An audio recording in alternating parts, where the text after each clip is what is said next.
Okay, we ready? Three, two, one. All right, top 25. I updated that earlier this week. Also got a Michigan high school prospect no one is talking about. And then hosting playoffs, that whole system structure format. Got a couple questions on that over the weekend. And then I'm also going to preview the North South Showcase, which starts actually today in Traverse City. And I'll be heading up tomorrow morning to catch a lot of the action there at Center Ice Arena. So if any of that interests you, be sure to support the cause here. Subscribe on YouTube, greatly appreciated. You can follow on Apple or Spotify and connect with me on Twitter, Instagram, or Facebook as well. Bit of a clunky start to the episode there. I apologize, but there's a lot to get into. I mentioned a couple of those off the top. So without further ado, let's talk some hockey, right? Top 25 team tiers. Let me explain that a little bit. If you missed it, you can definitely catch up on that on pdspicks.com. So what I did, I've been doing the top 10 pretty regularly, about updating that about once a week throughout the season. And then once a month, I'm kind of expanding that to a top 25. So this is kind of updating the top 25 picture over the last probably 4 or 5 weeks of action. So not only do I give you the top 25 teams, but then I kind of chunked them out into different tiers. I've grouped them based on my top 25, where some of it's debatable, right? If I have someone at 9 and you think they're a little bit lower, or a team at 12 could be above them, like that's what I mean. You kind of got these chunks within the rankings, and I kind of break them out here by front runners. I think that's pretty clear cut, right? Catholic Central, Byron Center, Houghton at this point. Those three in my mind have really separated themselves right out of the gate to kind of be the front runners in their respective divisions. And then this month actually added Heartland to that mix. So Brighton fell out of my front runners group there. Heartland jumps up into that front runners tier. Heartland, really convincing win over Brighton just before break. Heartland's really starting to play some really good hockey in general. They're starting to look about what I expected, maybe even ahead of schedule a little bit. You know, watching them at the beginning of the season, I had mentioned on the podcast, I'd written on blogs that there's a ton of talent there. It just looked a little bit off at the moment, you know, missing passes or just weren't quite on the same page with each other. And had confidence that Coach Rick Gadwell would kind of get those kinks ironed out, and that group would start to mesh and mold and start playing better hockey as the season on. And they're starting to do that now. And I think you're starting to see that with some of the results. Maybe a little bit ahead of schedule. I probably wouldn't have expected them to be clicking until potentially the MIHL showcase. So they're a little bit ahead of schedule, as I mentioned. So hats off to Heartland. And like I said, that body of work kind of propels them into that front runners group in my mind. Next tier there is the favorites, teams that definitely capable of skating with, playing with, even beating some of those front runners with a strong performance. But ultimately still in the mix, right? Definitely favorites to win a regional, definitely strong potential to get to a quarterfinal, get to Plymouth, still contend for a state title, but not necessarily considered the perennial favorite to win their respective divisions come playoff time, but definitely ones that are in the mix and in consideration. So one of the favorites that stands out to me is Bay Reps. I think they've been playing some really good hockey lately. What was it? Something over the weekend. What did I miss over the weekend? Nonetheless, I'm gonna talk more Bay Reps as the episode goes on with the North South Showcase coming up in a little bit. So Bay Reps were kind of the favorites that are standing out to me the most of that. What is it? Probably 6 or 7 teams there that I have in the favorites tier. The next tier after that is contenders. Right? These are teams that I would expect to probably win their respective regionals, and unless they're kind of paired up with some of these front runners or favorites, but absolutely capable of contending and skating with and playing with some of those teams ranked ahead of them, but not necessarily not going to be favored going into any of those matchups by any means. But they start to put some pieces together, start playing a little bit cleaner hockey, maybe get a big performance out of a goalie in net, and you can end up stealing some of those games. That's kind of that contenders pool for me as far as teams go. And then the last group there, probably the last 5 or 6 teams in my top 25 are what I'd consider my long shots. And I say long shots because I kind of ran out of phrases here. So long shot's probably not really appropriate here. Because a long shot to me is maybe you're like 70 to 80 to 90 type team pulling off a big upset over a top 20 is a bit of a long shot. Whereas a top 25 team isn't that long of a long shot. But like I said, they're ones that are going to be contending at the regional level. If they're right, a favorable draw come playoff time, maybe you could see these long shots making a bit of a run that people aren't expecting. And one of my newest long shots, and this is going to kind of dovetail into a little bit of prospect talk here. One of my newest long shots is White Lake Lakeland. Starting to squeeze into not just my top 25 picture, but a lot of other outlets' top 25s as well. And one of the big reasons for that, I think, is their goaltender, senior Paul Baker. And I want to get into this because I got a text over the weekend from a pretty reputable source, guy I've known for a lot of years, coach in the space for a long time. So he's seen and been around the game for a long time. And the way he talked about Paul Baker was enough for me to really take notice and perk up. Lakeland obviously starting to put together a really good body of work that I can't deny, others can't deny, right? Everyone's kind of starting to take notice there of what Lakeland has done this season. And I gotta talk about Paul Baker because of this, and it's kind of unique in that, let me just read this verbatim for you here. So text says, I coached against Connor Hellebuck, currently with the Winnipeg Jets in the NHL.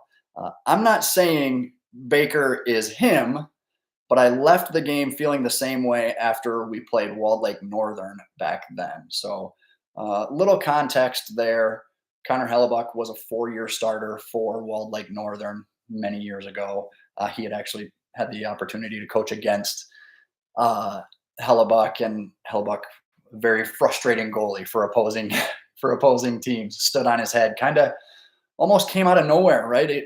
Walled Lake Northern wasn't exactly that hockey hotbed program, not once producing at an NHL level, right? So for Hellebuck to come out of there was pretty surprising, I think, to a lot of people around the state. Now Hellebuck was pretty active in like the MDHL circles and some of the fall and spring hockey. So Hellebuck might not have been as surprising at the state level, but to hear these comments about Baker and draw any type of comparison to goalies like Hellebuck at the high school level, right? Now it's not a one-to-one comparison, and that was even mentioned in the text, but I think this is a little bit more of a surprise, and again, probably not a surprise to people in the Lakeland circles where Baker has been a standout for the last couple of years.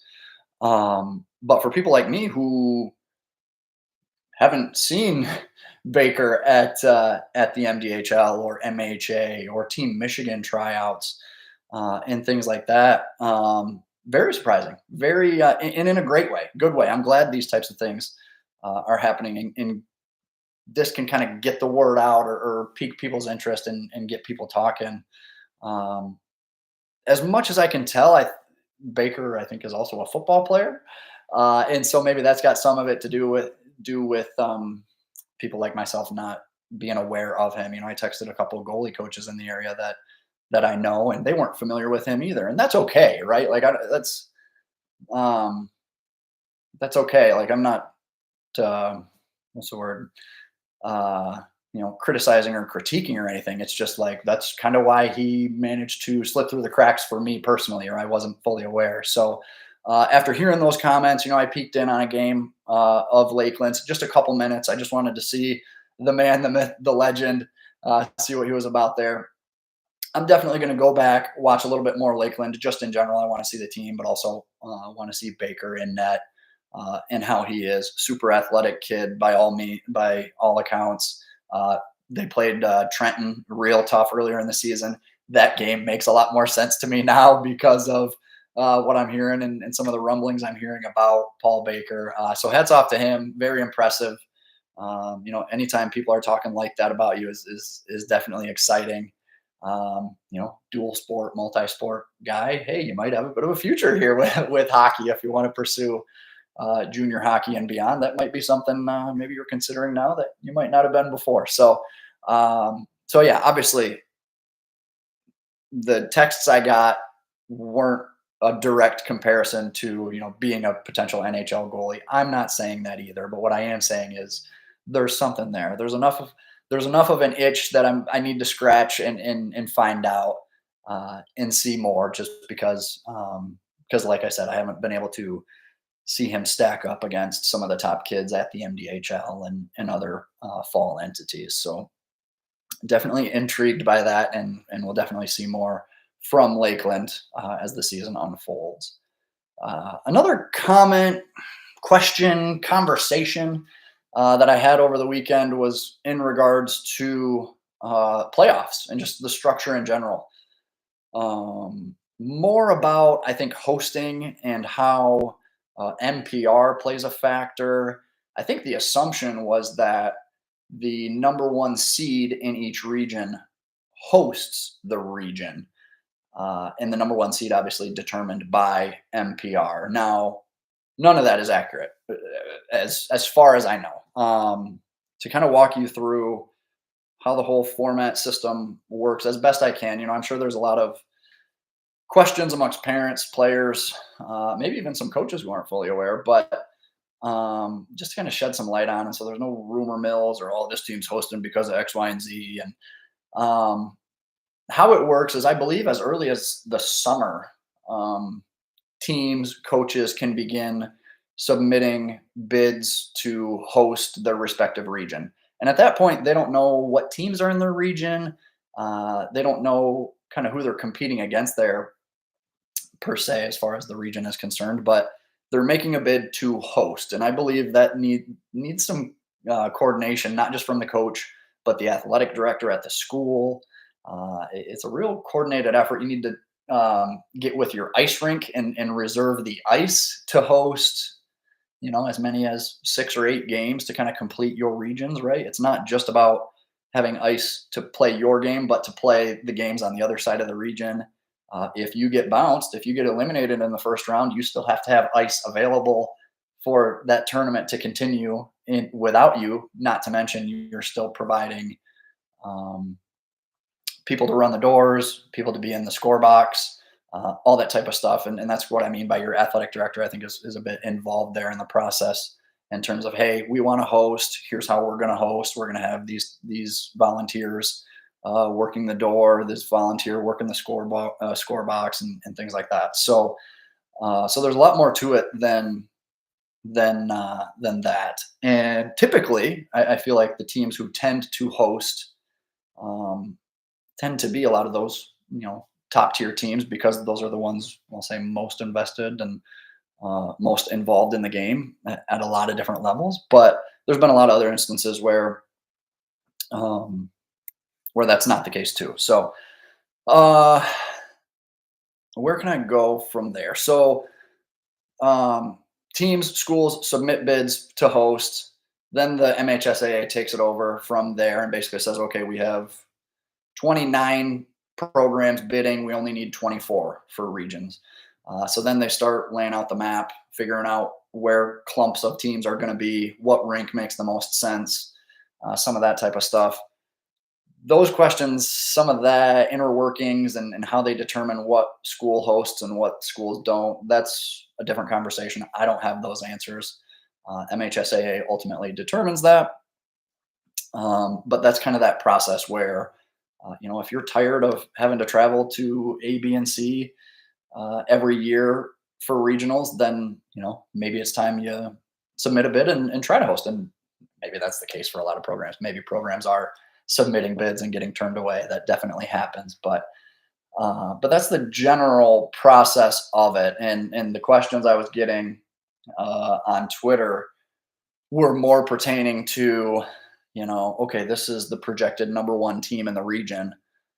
They're going to host game A, B, and C, and things like that. And I was like, all right, that's we're crossing wires there, and that's why I wanted to talk about it on the podcast to hopefully clear things up a little bit and maybe make sense of the host situation come playoff time. And then there are instances like, let's say, there's 24 regions and only 20 schools submit claims to host, submit bids to host, or maybe the MHSAA has hosts, but they don't have a host in the Traverse City area, for instance. There are instances where the MHSAA will reach out to schools in that Traverse City area. Hey, are you willing to host? We're going to have a region in this area, but we don't have a host school yet. There are instances where that happens as well, where the MHSAA is reaching out to those schools. But I don't believe anything in that process is based off of MPR, who's ranked higher, some of those things. I don't think that factors in at all, because your host sites are determined sometimes before the season even starts, and the MPR obviously isn't fully into effect until I think February 1st is that cutoff date for the final MPR standings, so to speak. So hopefully that kind of clears up some of that talk. There's a lot of details and just little things that go into the playoff format that I think I'll say outsiders can kind of lose sight of or not fully understand. I've heard a lot of people on social media talk about, well, why don't we host at and Yost and East Lansing and Big Rapids, and we'll host all the quarterfinals at the Division One programs in the state. And again, great concept, great idea, but I do believe like U of M and Michigan State, for instance, have to, they're reserving their own ice around that same time in the middle of March, because they don't know from a Big Ten tournament standpoint if they're going to be hosting their own conference playoff games or what's kind of going to ensue there. So I know there's a lot of just logistics, whether it's on the MHSAA side, whether it's on the the venues side, where they might not have the ice availability. So we can't just kind of assume some of those things. But that was kind of a lot, but just kind of nitty gritty type stuff that maybe not everyone has an appetite for. But nonetheless, hopefully that kind of clears up some things. Whether you're a parent and you're just like, oh, I'm tired, I don't want to drive 100 miles to, I know some teams travel up to 100 miles for regionals one way. So if that's one of you, if that's the case, hey, maybe you light a fire and say, hey, why don't we host next year? Some of that type of stuff. So anyways, I'll move on here. I'll get into kind of the meat and potatoes of the episode. Heading up to the Rick Denoweth North-South Showcase up in Traverse City. That games begin tonight. I will be on site sometime tomorrow morning, and I'm going to be there all weekend, catching up on games and checking in on teams, prospects. We're writing down lines and D pairings and have a whole bunch of notes on prospects throughout the weekend. I did put up my picks for the week, and what I did was previewed all 24 matchups for the North-South Showcase and offered up my pick for each one of those games. And you're obviously more than welcome to submit your picks on pdspicks.com, and the link to that article is in the description below. So if you want to get your picks in before, I think games start at 5:45 tonight. What time is it? I got the article right here.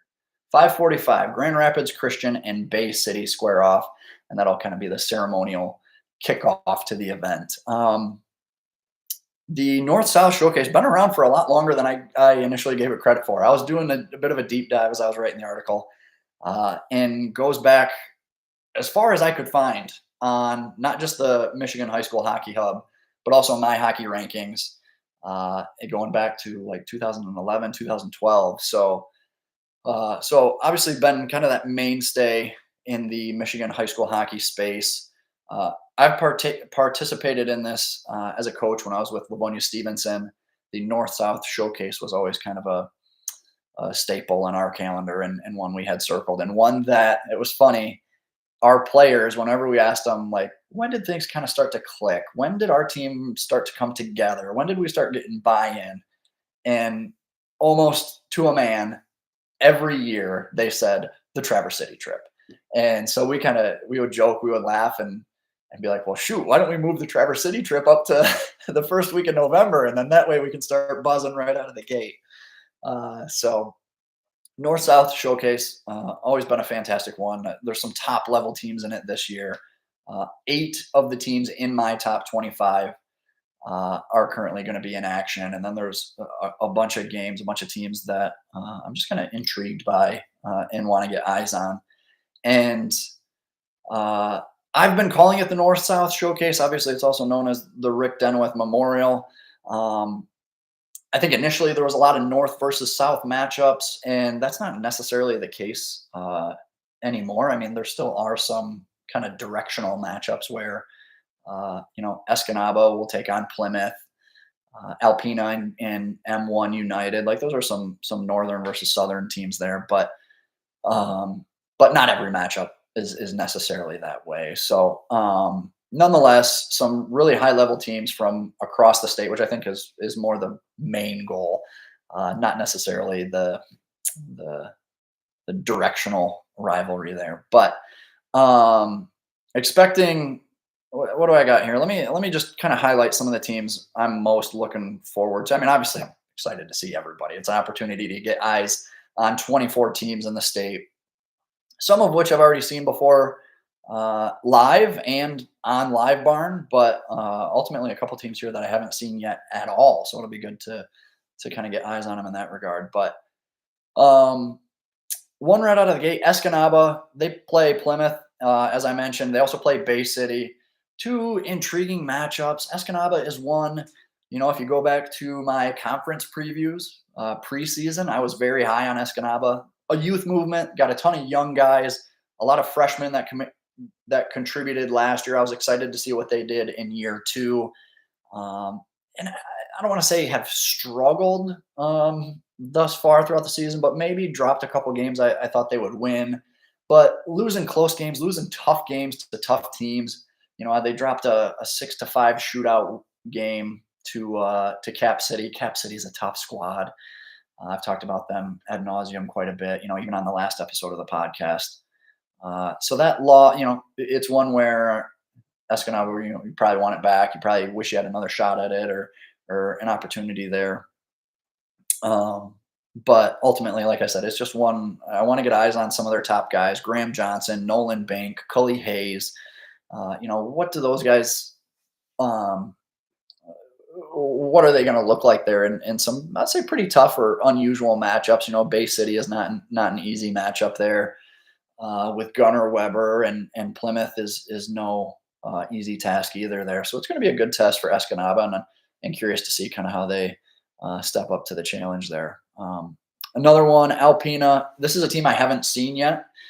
So excited to kind of see them for the first time. I know it's a young team. There's some of their standout top guys I've gotten an opportunity to see in the fall, but it'll be nice to kind of see the collective, the team as a whole. And Granville, I think, is a potentially winnable game there for Alpena, but M1 United the next night is going to be super tough. So it'll be interesting to see how that game unfolds. M1 United is actually one of the other teams I'd like to see too. Another team I haven't seen yet. They play Alpena, like I mentioned, but then they also play Allen Park. Both of those are very winnable games, I think, for the Griffins. It's a business trip. Go get it done. You're the better team. You think you're the better team. I think you're the better team. Just go be the better team. Avoid that kind of slip up. I just think it's a nice spot for Charlie Price and company to kind of cement themselves where they're at in the state and kind of maybe not snuff out any doubt, because I wouldn't call it doubt per se. But like I said, if you think you're the better team, I think you're the better team, just go be the better team. Pretty simple, right? So another one here, Byron Center. I've seen them on on tape a couple times, but there's nothing like watching a team live. So to be able to see Freusland and Pratt, and some of those guys live will definitely tell a different story.